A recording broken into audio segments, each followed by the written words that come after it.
Nous avons deux engrenages que j'ai symbolisés ici par des cercles. Donc celui-ci qui se tourne dans ce sens et celui-ci qui se tourne dans ce sens. Nous voulons savoir à quel moment ces deux roues, ces deux engrenages seront de nouveau dans la même position. Donc à quel moment les deux croix ici seront de nouveau face à face.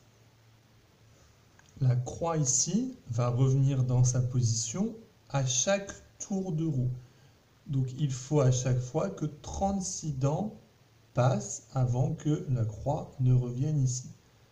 Donc 36 dents, 72 dents, etc. Nous cherchons donc un multiple de 36. De la même façon, celle-ci tourne dans ce sens-là. La croix va venir ici toutes les 16 dents. Donc nous cherchons un multiple de 16.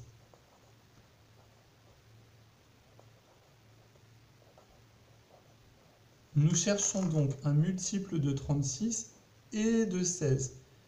Donc un multiple commun à 36 et 16.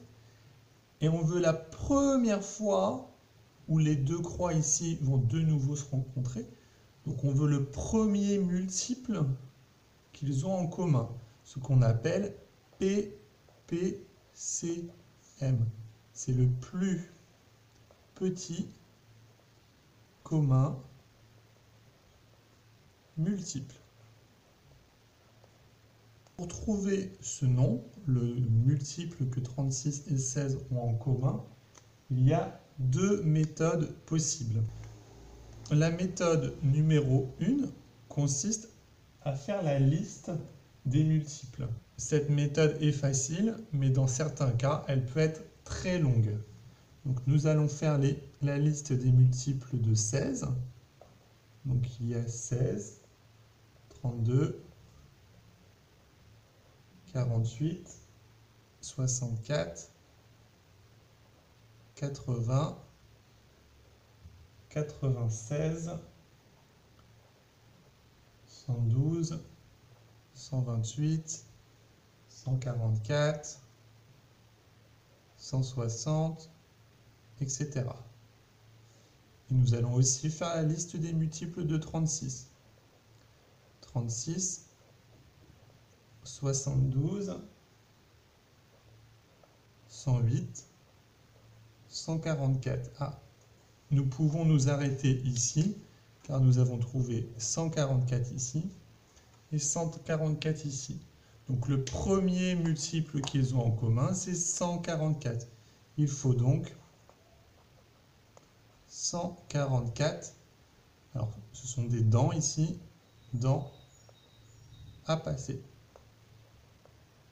Pour connaître le nombre de tours de la roue avec 36 dents, s'il faut que 144 dents passent, il suffit de faire 144 divisé par 36 et nous trouvons 4 tours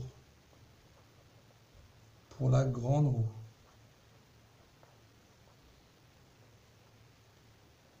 De la même façon, nous pouvons faire 144 divisé par 16 et nous allons trouver 9 tours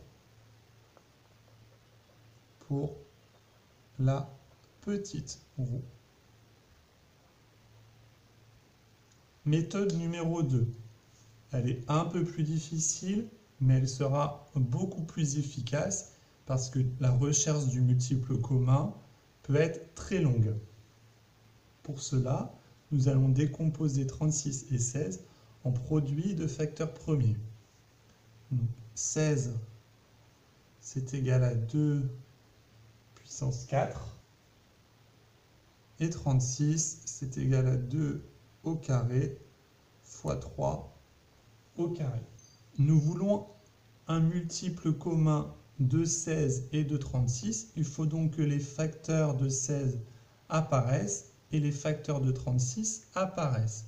Mais il n'en faut pas en excès car nous voulons le plus petit commun multiple. Nous allons donc prendre 2 puissance 2 fois 3 au carré fois Donc là, nous allons bien avoir un multiple de 36, puisque ça c'est égal à 36, donc fois quelque chose, ça sera un multiple de 36. Les multiples de 16, c'est 2 puissance 4 fois quelque chose. Nous avons déjà 2 puissance 2 ici, donc il suffit de rajouter 2 puissance 2. Nous avons bien le 2 puissance 4 du 16. Donc c'est 2 puissance 4 fois 3 au carré, c'est bien un multiple de 16. Et c'est 2 au carré fois 3 au carré fois 2 au carré. Donc c'est bien un multiple de 36. Et si nous calculons ça, nous retrouvons bien les 144 dents.